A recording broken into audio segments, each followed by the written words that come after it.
हरे कृष्ण। तो आज के इस ब्लॉग में हम जानेंगे कि देवी देवता कौन और कितने हैं।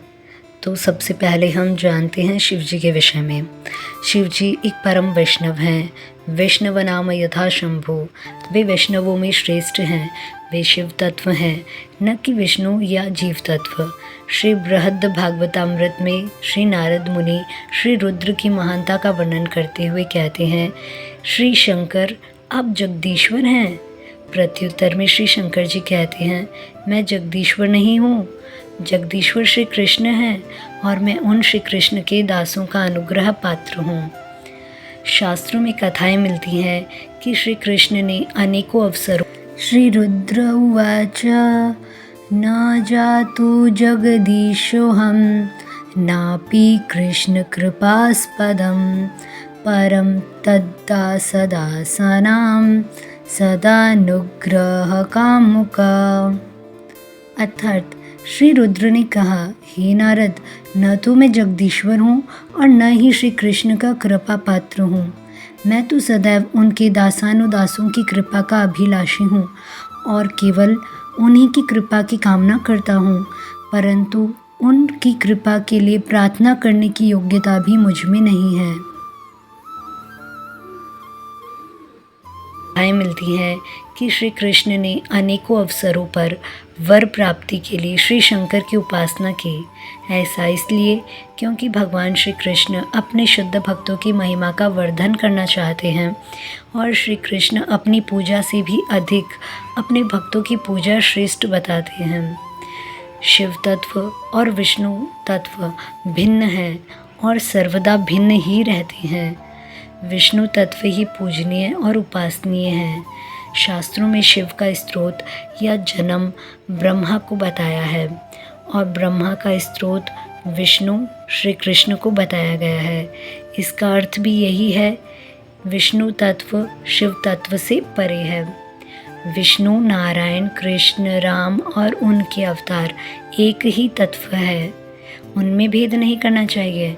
लेकिन रस प्रेम सौंदर्य ऐश्वर्य और रूप की दृष्टि से उनमें भेद है। इसीलिए शास्त्र साधु और गुरु के मत से श्री कृष्ण को ही सर्वश्रेष्ठ प्रतिपादित किया गया है। आइए अब हम जानते हैं एक कथा के बारे में। ध्यान से श्रवण कीजिए। एक बार शिवजी कैलाश पर्वत पर ध्यान लगाए बैठे थे। तभी भगवान श्री कृष्ण की वेणु की मधुर ध्वनि सुनाई पड़ी। उस ध्वनि से आनंदित हो वे समाधि में चले गए। वे उस दिव्य ध्वनि के पीछे पीछे वृंदावन चले आए, जहाँ भगवान श्री कृष्ण गोपियों के साथ रस करने के लिए तैयार हो रहे थे। शिवजी को महारस में प्रवेश करने की तीव्र उत्कंठा हुई और वे रास स्थली में प्रवेश द्वार पर पहुँचे। वहाँ योग माया ने उन्हें रोका और कहा, रास स्थली में श्री कृष्ण के अतिरिक्त कोई भी अन्य पुरुष प्रवेश नहीं कर सकता। सर्वप्रथम आप गोपी रूप धारण कीजिए, तब आप यहाँ प्रवेश कर पाएंगे। भोलेनाथ ने कहा, मैं भला किस प्रकार गोपी बन सकता हूँ?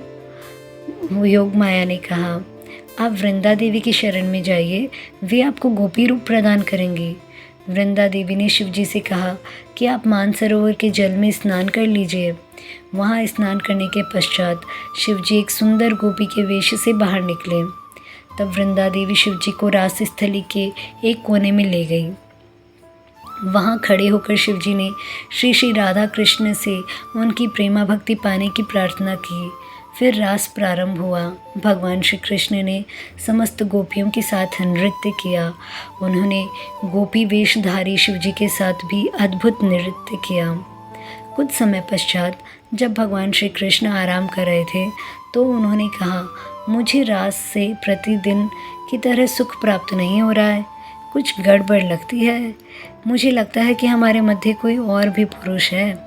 तब उन्होंने ललिता देवी से समस्त गोपियों को देखने के लिए कहा कि कहीं कोई गोपी वेश में पुरुष तो नहीं है। ललिता देवी ने वहां उपस्थित सैकड़ों गोपियों के घूंघट उठाए, पर वे स्त्री वेश में किसी पुरुष को नहीं पहचान सके। उन्होंने श्री कृष्ण से कहा, मुझे गोपियों के मध्य कोई पुरुष नहीं मिला, पर एक गोपी है जो 3 आँखों वाली है। भगवान श्री कृष्ण ने उससे उनके समक्ष उपस्थित होने के लिए कहा। जब उन्होंने शिव जी को गोपी रूप में देखा तो वे बहुत हंसे और उन्होंने कहा, हे गोपेश्वर, मैं आपको गोपी वेश में देखकर बहुत प्रसन्न हूँ, लेकिन क्या आप जानते हैं कि यह रास गृहस्थों के लिए नहीं है? चूँकि आपने पहले ही महारास में भाग ले लिया है और अब अपनी मनोकामना पूर्ण कर ली है, मैं आपको रास स्थली का द्वारपाल बनने का प्रस्ताव देता हूँ। तत्पश्चात भगवान श्री कृष्ण के आशीर्वाद से शिव जी गोपेश्वर महादेव के रूप में प्रसिद्ध हुए।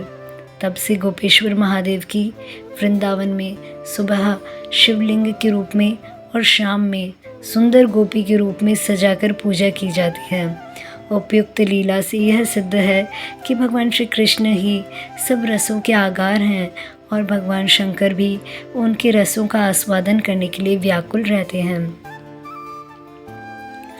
श्री शंकर श्री कृष्ण के भक्तों में सर्वश्रेष्ठ हैं।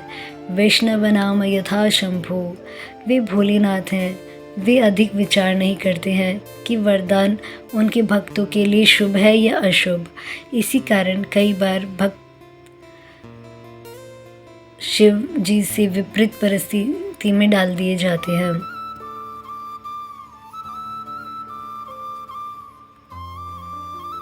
श्री शंकर श्री कृष्ण के भक्तों में सर्वश्रेष्ठ हैं। वैष्णव नाम यथा शंभु, वे भोलेनाथ हैं। वे विचार नहीं करते कि वरदान उनके भक्तों के लिए शुभ है अथवा अशुभ।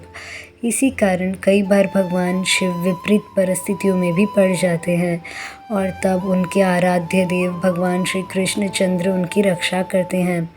शास्त्रों के गहन अध्ययन से हमें प्रमाण मिलता है कि भगवान श्री कृष्ण ही एकमात्र परम ईश्वर हैं और सारे देवी देवताओं सहित समस्त प्राणीगण उनके अंश हैं। देवतागण भी जीवात्माएं हैं, पर भगवान शिव जीवात्मा नहीं हैं। वे शिव तत्व हैं, न वे विष्णु तत्व हैं और न ही वे जीव तत्व हैं। वे परमात्मा श्री कृष्ण और जीवात्मा के बीच के तत्व हैं।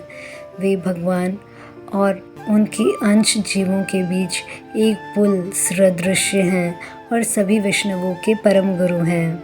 हरे कृष्ण। तो आपको हमारा इस विषय में जानकारी कैसी लगी, इसके विषय में हमें कमेंट में बताना न भूलें। हरे कृष्ण।